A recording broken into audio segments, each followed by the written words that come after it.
But all I knew is that everybody that was in MLM had hair growing out of their ears, they wore white socks, and they never took showers. I mean, that was my opinion of multi-level marketing. And they had funny songs and hats and stuff they sing and dance, but I didn't like them. I knew that. But we started reading, we read Megatrends and a lot of books, and all of a sudden, being together, we decided that maybe this is an industry we should look at because it provided us with some of the things we wanted. And one of them was that I set a goal on, is I set in writing to myself that if I ever hired another person and put them on payroll, I would take a cyanide pill. So I have a cyanide pill on my desk, and those that have visited with, and it's a fake one because I don't want to be tempted. But if I ever call me up and say, Jay, you told me you'd never do that, I'll never hire anybody. And another one, second point, was we would never, ever be apart again. As long as we could live together and be together, we'd always be together. So those two things took us to the network marketing business as an industry. Then which one do we go to? Well, being a banker and being a president of a computer software company, we had to look around for something we could do together, and we did. And we looked at 71 different network marketing opportunities. And I mean door to door, face to face. You walk in with a briefcase and a $200 suit on, or a $20 suit on actually, you can get in to see the president of most of them, right? Because they don't see people like that. And when you walk in the door, they tell you everything there is to know and more about their company. And it became monotonous. They're all the same. Some would grow hair, some would lose hair, some would make you fat, some would make you thin. But they were all zealots, and they all believed in what they had. And by the way, the products were great. I'm not saying they weren't. But after looking at them for a long time, Meg and I said, she said to me actually, Meg is Swedish, and she's a mortgage banker.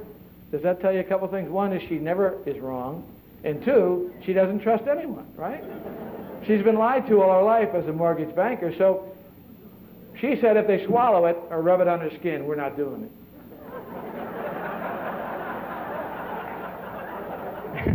I said, okay, that leaves us with a few. What are we going to do? She said, well, let's look at the travel business. We like to travel. We could be travel agents and get a discount. And so we went to a few of those meetings and found out that after really researching it, and I don't want to really say anything bad about the travel industry, but it is the dumbest form of making money there is because it is reverse residual income. You get paid once and you keep working for nothing. I mean, I change reservations 3 or 4 times and buy only one ticket, and they get paid only once, and they wait on me 4 or 5 times.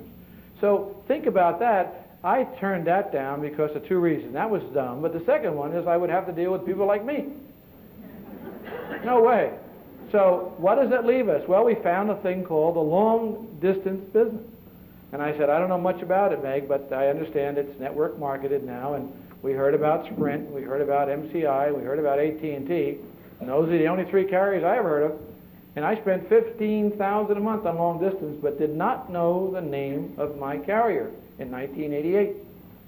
So you got a Swedish banker. What do? We went to work for AT&T, wonderful company. Well, how could you get hurt? Biggest, best, okay. So we went off to Atlanta, and we were trained for a couple of weeks by very professional people. And we learned, and I know, Betty, you're going to be upset about this, but we do know how deep the cables are buried. Is that important? We learned all of that. And we learned all that kind of stuff, that fun stuff. And we went back to California, began our business, and did very well. We signed up about 400 or 500 businesses. We had a few $100,000 of LDU coming in, except they never paid us. Today they haven't paid us. It's been 5 years. We're still waiting for the first check from AT&T. So our attorneys, of course, got it, and there's about a $100.5 million lawsuit against them. And our great-great-great-great-grandchildren, maybe a 7th generation person, will receive the payoff when they decide that they're going to lose this court action. And they will. But once you get hooked, what Meg and I saw was not AT&T, not MCI, not Sprint. We are hooked totally, and those who have listened to us train, we are totally hooked on the industry we're in. And Excel, of course, is in our blood. Now we bleed green, but Excel was only a vehicle in that. When we got hooked, it was not because of Excel. And I don't think any of you in this room should be hooked on this because only of Excel. Excel is going to be it, but the industry is $100 billion. There's got to be money out there someplace if there's that much being spent. So we were hooked on what the potential was of the industry we were looking at. This was not wagon wheels. There was a place to grow in this business. People are telling us today that it'll be $1 trillion industry by the year 2000. My goodness, it's got to go pretty much faster than it's going now to get there. So there was money on the table, but AT&T was not the right provider. So we looked around. A friend of ours from San Jose, a Korean friend of ours, came up one day, and he said, I've got something you ought to look at. You ever get those calls? I don't think so. No. He actually came up, and he showed us a thing called the Excel marketing plan. And it was one sheet of paper. It had been, there's more copies of it probably made in the Gideon Bible. It was kind of cattywampus. Did you ever, those guys in the room, women are smart, but the guys, did you ever try to straighten something that was crooked and put it on a photocopy machine and you turn it? Can you ever get it the right way? I always turn it. It's now even more crooked, right? So this had been handled by guys as dumb as me, and it was now downhill. It was sideways. And this thing was running cattywampus. But we looked down there and saw that 2% in the 7th level, and we saw that $50 when we signed up a rep, and we saw you only had to get 20 customers to get paid. We thought we were in heaven. So with a whiteboard in 10 minutes, we became multi-millionaires. It was easy, right? You've all done that. But we had to investigate this company, Excel, so we flew to Dallas, and we had a brief audience with Kenny Trout. Impressive? Yes. Once you meet Kenny, you'll realize that he is a man with a vision and a purpose. And we were impressed. We signed up as an area coordinator, and we flew back and said, let's build our business. This is June of '90 we're talking about, a long time ago. And as we came back, Meg and I said, well, how are we going to change things? I said, well, we'll do some things differently. We began hooking up customers and trying to hook them up, and signing up reps and trying to get them signed up. And the company only had about a dozen people, and they were all overworked already. But we were using a carrier in California that really wasn't cooperative at all. And they weren't geared for our volume, and as we produced, they did not. So some of the customers might get hooked up, some might not. The ones that did get hooked up might get billed, might not. If they got a bill, it might be right, it might not be right. Well, it was pretty hard to recruit in that kind of environment, so we lost our downline a few times, both of them. And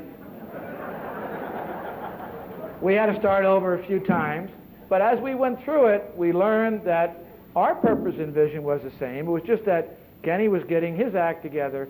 And so in August of 1990, we flew back to Dallas, and we went back there with our little wish list with Kenny, and we had a long lunch. It lasted about, 10, 12, 13 hours. And we sat down with Kenny, and for the first time really got to know him. And Meg, of course, in a normal way, would bring out a folder. That's what mortgage bankers have. And in the folder would be a problem. And Kenny would say, all right. He would bring out his folder. His was bigger than hers, right? And he would say, this is what I'm doing, short term, mid-term, long term. And the next folder came out, the next folder. Everything we had in our briefcase was exhausted, and he still had files. In other words, we found out that Kenny Trout was a hands-on guy. He knew what was going on in his company. He knew every single problem, and he had a different vision than we did. And what we realized then is that he set the priorities, not us. And our getting a customer hooked up in Fresno was not his biggest priority if he was negotiating with AllNet or whatever he was doing. So suddenly we looked at each other and said, this guy knows what he's doing. And I said to Kenny, this is late in the evening. I said, what do you want out of this? What are you trying to do with Excel? And he said, Jay, let me ask you a question. If I tell you, don't laugh at me, but I'm 40. He's a very wealthy man at the time. And he said, by the time I'm 45, I want to be president and CEO of a billion-dollar company.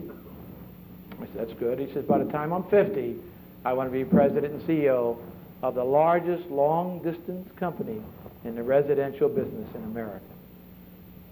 Wow. I said, okay. So Meg and I went back to the hotel. We sat down, and I said, Meg, this guy is either crazy, right?